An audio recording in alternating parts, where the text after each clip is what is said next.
इस वीडियो में हम देखने वाले हैं अलग अलग तरीके जिनकी मदद से हम ये बता सकें कि एक ऑब्जेक्ट जिसे हम देख रहे हैं वो अपनी पोजीशन टाइम के साथ साथ कैसे बदल रहा है।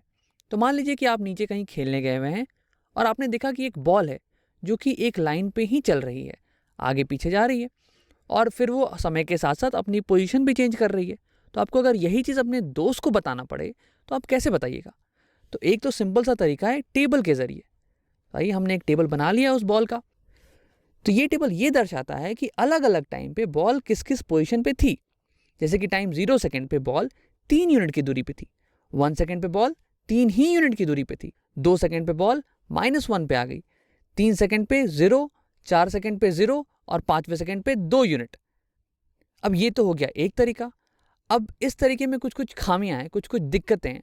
वो ये कि अगर मैं ये टेबल अपने दोस्त को दूं तो उसे थोड़ी कल्पना करने में मुश्किल आएगी। जैसे कि वो ये पूछ सकता है कि 0 और 1 सेकेंड के बीच में क्या हो रहा है।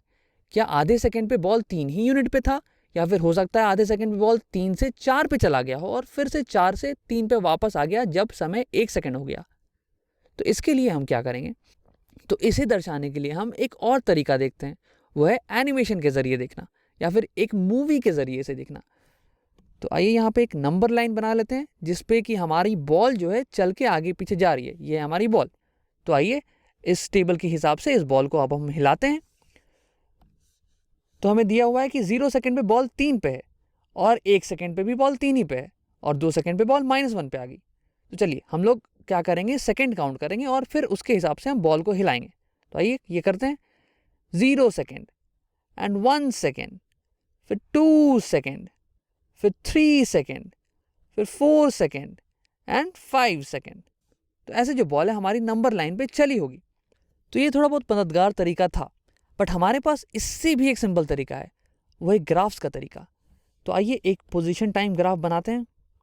तो वो कुछ ऐसा होता है, जनरली ज़्यादातर हम एक्स एक्सिस पे टाइम को रखते हैं, मतलब समय 1 सेकेंड, 2 सेकेंड, 3 सेकेंड, ये एक्स एक्सिस पे दिखाते हैं और वाई एक्सिस पे हमने दिखा दिया है पोजीशन, 0 यूनिट, 1 यूनिट, 2 यूनिट। और इस टेबल की मदद से हम यहाँ पे पोजीशन प्लॉट करते हैं, पोजीशन को दर्शाते हैं। तो 0 सेकेंड पे दिया हुआ है पोजीशन थी 3 यूनिट की, तो बॉल जो है 3 यूनिट पे है।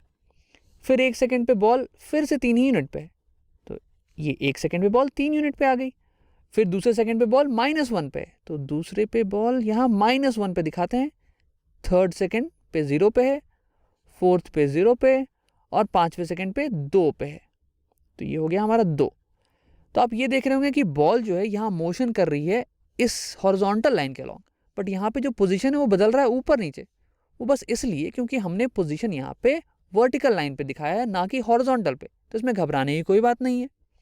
तो आइए इन बिंदुओं को हम ज्वाइन कर देते हैं और इस ग्राफ को पूरा करते हैं। तो हमने जब मूवी बनाई थी तो हमने 0 सेकेंड पे बॉल को 3 पे रखा था और 1 सेकेंड पे भी बॉल को 3 ही पे रखा था। तो बॉल स्टेशनरी थी, बॉल ने अपनी पोजीशन बिल्कुल चेंज नहीं की थी। तो यहाँ भी उसको दर्शाने के लिए हम एक स्ट्रेट लाइन ड्रॉ कर देंगे।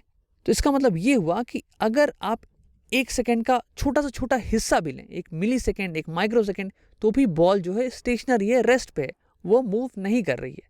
तो वो हमने यहाँ दर्शा दिया। उसके बाद सेकेंड पे बॉल जो है -1 पे आ गई है, 3 से -1 पे आ गई है। और अगर हम ये मानते हैं कि वो एक कांस्टेंट वेलोसिटी से, कांस्टेंट रफ्तार से 3 से -1 पे गई होगी, तो वो दिखाएंगे हम एक स्ट्रेट लाइन की मदद से। आपने ये कैलकुलस में पढ़ा होगा, और अगर नहीं पढ़ा तो कोई बात नहीं, ये हम आगे आपको बताएंगे। उसके बाद तीसरे सेकेंड पे बॉल 0 यूनिट पे आ जाती है, और अगर हम मानते हैं कि वो कांस्टेंट वेलोसिटी से गई होगी तो एक स्ट्रेट लाइन आएगा ग्राफ में हमारा। अब देखिए यहाँ पे आपको दिख रहा होगा कि पोजीशन ऊपर की तरफ जा रही है, ऊपर की तरफ बढ़ रही है, पर बॉल जो है इस लाइन पे नहीं चल रही होगी, बॉल चल रही होगी यहाँ पे। तो यहाँ हमारे इस एक्सेस पे बॉल -1 से 0 गई, यानी लेफ्ट से राइट, बट यहाँ पे बॉल नीचे से ऊपर गई। और इसका कारण आपको पता ही होगा, क्योंकि हमने पोजीशन दिखा रखा है वर्टिकल एक्सेस पे, ना कि हॉरिजॉन्टल पे। ठीक है। फिर 3 से 4 पे बॉल 0 पे ही थी, तो मतलब कि ये एक हॉरिजॉन्टल लाइन। और उसके बाद 4 से 5 बॉल गई 0 से 2, तो ये हमने ज्वाइन कर दिया, क्योंकि हम ये मान रहे हैं कि वो कांस्टेंट वेलोसिटी से गई होगी। तो ये हो गया हमारा पोजीशन टाइम का ग्राफ, और ये बताता है कि हर सेकंड के बाद बॉल की पोजीशन क्या क्या रही होगी, कैसे कैसे बदली होगी। तो आइए एक बार मूवी को फिर से देख लेते हैं, एनिमेशन को फिर से देख लेते हैं, और ये देखते हैं कि हमारी जो पोजीशन टाइम की ग्राफ आई वो सही आई कि नहीं। तो 0 सेकंड पे बॉल थी 3 यूनिट पे, आप ये ग्राफ में देखिए बॉल थी 3 यूनिट पे, फिर 1 सेकंड तक बॉल 3 पे ही थी, फिर उसके बाद क्या हो रहा है, दूसरे सेकंड पे ग्राफ में बॉल जो है -1 पे आ जा रही है, -1, फिर 0, फिर 0 4 सेकंड पे, and then again it's going to 2 5 second पे। तो ये था मोशन। तो आशा करते हैं कि आपको पोजीशन टाइम ग्राफ समझ में आया होगा और आप ये भी समझ गए होंगे कि ये बस एक तरीका है बॉल के मोशन को दिखाने का, एक सिंपल सा तरीका।